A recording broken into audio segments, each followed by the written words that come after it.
안녕하세요, 박정호입니다. 자, 오늘은 경제활동을 하는데 우리가 가장 촉각을 곤두세우는 거 하나 있죠? 바로 금리에 대해서 말씀드려 볼까 합니다. 금리 내용을 본격적으로 살펴보기에 앞서서 우리가 흔히 중용에서 사용하는 개념 하나를 꼭 짚어보고자 합니다. 바로 금리와 이자의 개념입니다. 아니 교수님, 금리나 이자나 그게 그거 아닌가요? 이렇게 생각하실 수도 있을 텐데요. 사실 그렇지 않습니다. 먼저 이자부터 설명을 좀 드려볼까요? 이자란 단순히 돈뿐만 아니라 어떤 물건을 빌려줬을 때 그 빌려준 대가로 받게 된 그것을 바로 지칭하는 게 이자입니다. 그러니 이자라는 것은 단순히 금전적인 거래뿐만 아니라 실물적으로 쌀이라든가 다른 무언가를 빌려주고 난 뒤에 그것에 대한 응당의 대가로 받은 것을 통칭하는 개념이라고 말씀드릴 수 있습니다. 하지만 금리는 다릅니다. 금리는 철저히 금융적인 거래를 기반으로 한 내용에 국한해서 사용하는 개념이고요. 더 정확히 말씀드리면 누군가에게 금전적으로 돈을 빌려준 뒤 그것에 대한 대가로 받게 되는 이자의 비율을 의미한다, 이렇게 볼 수 있습니다. 따라서 우리는 흔히 이자나 금리나 그게 그거라고 생각하기 쉽지만요. 하지만 이자가 좀 더 광의적인 개념의 내용이고요. 금리는 조금 더 금전적인 내용에 국한될 뿐만 아니라 금리는 돈을 빌려준 그 대가로 받게 된 비율을 의미한다, 이렇게 구분해서 기억해 주시면 좋겠습니다.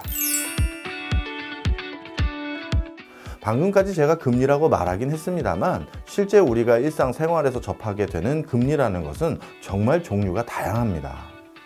예를 들어 기준금리 또는 시중은행에서 적용받는 대출금리, 예금금리 또는 단기금리, 장기금리, 정말 그야말로 금리의 종류도 여러 가지죠. 자, 그렇다면 이 금리를 각각 어떻게 구분해서 이해해야 되는지 이번에는 그것에 대해서 설명드려 보도록 하겠습니다.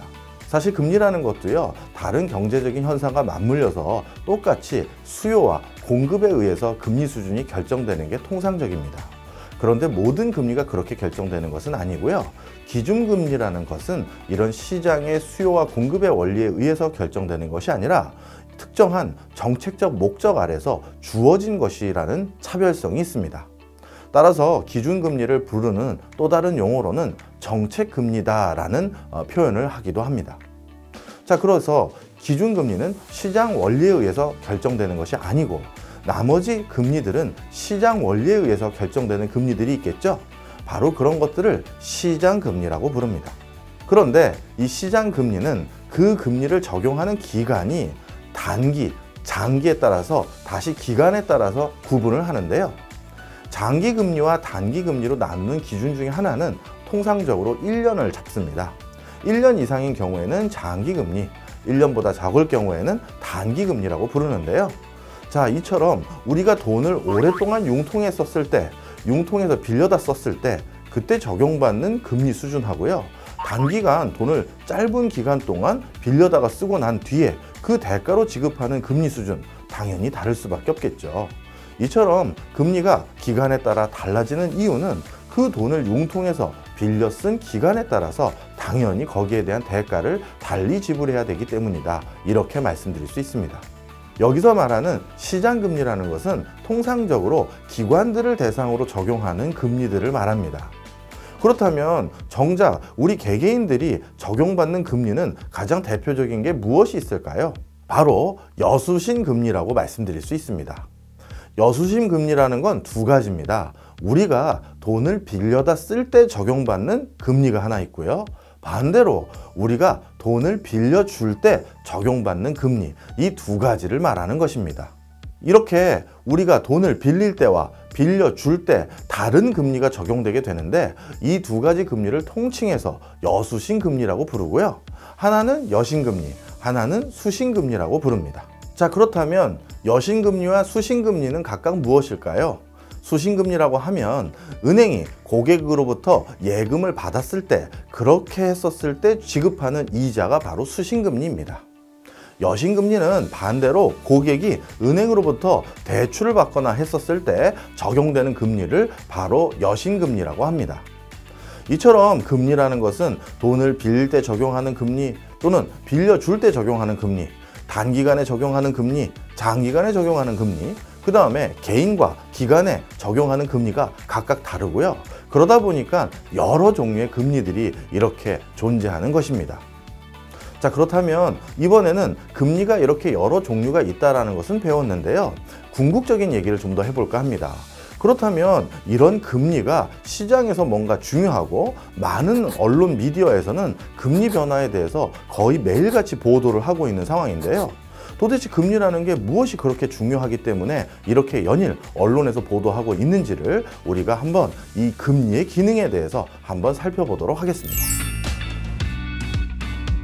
금리의 기능 중에서 가장 중요한 기능으로는 첫 번째, 자금 배분 기능이라고 할 수 있습니다.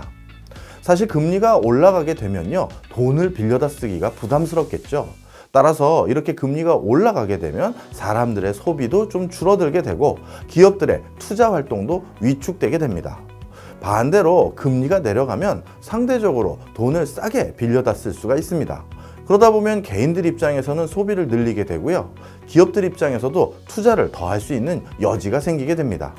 이처럼 금리라는 것은 그 금리 수준이 높고 낮음에 따라서 자금의 흐름이 어느 방향으로 흘러가는지가 좌지우지 된다라고 말씀드릴 수 있습니다. 뿐만 아니라 금리가 높은 곳이 있고 금리가 낮은 곳이 있다면 당연히 금리가 낮은 곳에서부터 높은 곳으로 자금이 흘러들어갈 수밖에 없겠죠. 똑같은 돈을 빌려줬을 때 적은 이자를 주는 곳과 높은 이자를 주는 곳, 당연히 많은 사람들은 높은 이자를 주는 곳을 선호할 수밖에 없습니다. 그런 과정에서 이처럼 금리 수준이라는 건 자금의 방향성과 자금의 흐름을 결정해서 궁극적으로 금리라는 것은 금리가 높고 낮음에 따라서 이렇게 자금의 방향과 흐름을 좌지우지하는 자금 분배 기능을 담당하고 있다, 이렇게 말씀드릴 수 있습니다. 또 한 가지 금리의 기능은 경기 조절 기능입니다. 좀 전에 어떻게 보면 힌트를 얻으셨을 수도 있는데요. 금리가 높고 낮음에 따라서 우리의 일반적인 경제활동이라고 할 수 있는 소비와 투자와 그것으로 유발될 수 있는 고용까지도 직접적인 영향을 받게 됩니다. 그러다 보니까 많은 국가의 중앙은행에서는요, 경기 상황을 조절하기 위해서 금리 수준을 결정하는 경우가 많습니다. 대표적으로 지금 경기가 너무 침체되어 있어서 경제를 조금 활성화시킬 필요가 있다고 생각이 들면요, 많은 국가의 중앙은행에서는 금리를 낮추게 됩니다. 이렇게 금리를 낮추게 되면 소비가 늘고요, 투자도 늘고, 이 때문에 여기저기서 고용이 유발될 수 있겠죠. 그러다 보면 자연스럽게 경제가 활성화될 수밖에 없겠죠. 반대로 경제가 너무 활발하게 움직여서 물가가 너무 많이 오르거나 그러면 반대로 경기를 조금 위축시키거나 잠재울 필요가 있습니다. 그때 많은 국가의 중앙은행에선 반대로 금리 수준을 올리게 됩니다. 이렇게 금리 수준을 올리게 되면 반대작용인 소비와 투자가 위축되고 그것 때문에 전반적인 경제활동이 다소 위축되거나 수축될 수 있는 상황이 놓여집니다. 이렇게 해서 여러 국가의 중앙은행들은 금리 수준을 통해서 국가 경제의 전반적인 상황을 통제하고 또는 조절한다, 이렇게 말씀드릴 수 있습니다. 자, 그러면 이번에는 이런 금리를 계산하는 방법에 대해서 배워보도록 하겠습니다. 금리를 적용하는 방법은 크게 두 가지가 있습니다. 단리와 복리라는 것인데요. 구분하는 점은 간단합니다. 원금에만 이자를 주는 것이 단리고요. 이자에 다시 또 이자를 붙여주는 개념이 복리라고 할 수 있습니다. 예를 들어 단리 같은 경우는요, 내가 어딘가에 100만 원을 맡기게 되면 이자율이 단리로 10%라고 하면 그 100만 원의 10%에 해당되는 10만 원을 이자로 받게 됩니다. 그리고 나서 그 다음번에 또 이자를 수령하게 될 때는 원금인 100만 원의 기준으로 해서 거기에 10%에 해당되는 또 10만 원만 또 입금을 해주게 됩니다. 이처럼 원금 자체에만 이자율을 적용해서 그래서 이자를 제공해 주는 것이 바로 단리입니다. 반대로 복리는 원금뿐만 아니라 이자에도 또다시 이자를 붙여주는 개념인데요. 예를 들어서 복리 이자율 10%라고 똑같은 상황에 놓고 계산을 해보도록 하겠습니다. 100만 원 원금을 내가 투자했었을 때 이번에는 복리 이자율로 10% 적용을 받는다고 하면 첫 번째 이자를 받을 때는 원금 100만 원에 해당되는 이자 10%인 10만 원만 이자를 받게 됩니다. 그래서 110만 원을 갖게 되겠죠. 그런데 그 다음에는 어떻게 되느냐? 바로 100만 원에 다시 이자 10%를 적용받아서 10만 원의 이자를 수령받는 것뿐만 아니라 좀 전에 이자 받았던 그 10만 원에도 또 이자를 붙여주는 개념입니다. 그래서 10만 원에 해당되는 이자인 10% 이자, 즉 10,000원을 또 받게 되는 것이죠. 그렇게 되면 두 번째 제가 수령하는 이자는 이제 10만 원이 아니라 11만 원을 수령받게 돼서 궁극에는 121만 원이 되겠죠. 그럼 단위 이자 같은 경우는 두 번째 이자까지 수령받았을 때가 120만 원인데 복리 이자는 121만 원을 수령받는 이자가 더욱더 늘어나는 효과가 생깁니다. 이처럼 단위와 복리는 이자를 적용하는 대상을 달리하는 개념이다. 이렇게 보시면 되겠죠. 자, 어떻습니까? 오늘 금리에 대해서 좀 이해가 되시는 기회가 되셨는지 모르겠습니다. 지금까지 설명드린 금리가 더욱더 중요해진 계기가 된 이유는요, 우리나라가 1990년대 중반 이후 금리 자유화 조치가 진행되면서 금리가 시장 기능에 의거해서 자유롭게 결정되는 비중이 더욱더 늘어났기 때문입니다. 이 때문에 금리 자체가 시장 상황을 대변해 주기도 하고 아니면 시장의 향방을 보여주기도 하는 가장 중요한 조타수 역할을 하고 있기 때문이죠. 따라서 오늘 배운 여러 가지 기초적인 개념을 통해서 우리가 금리를 조금 더 주목한다면 경제 전반의 흐름을 보다 잘 살필 수 있다. 이렇게 생각해 주셨으면 좋겠습니다.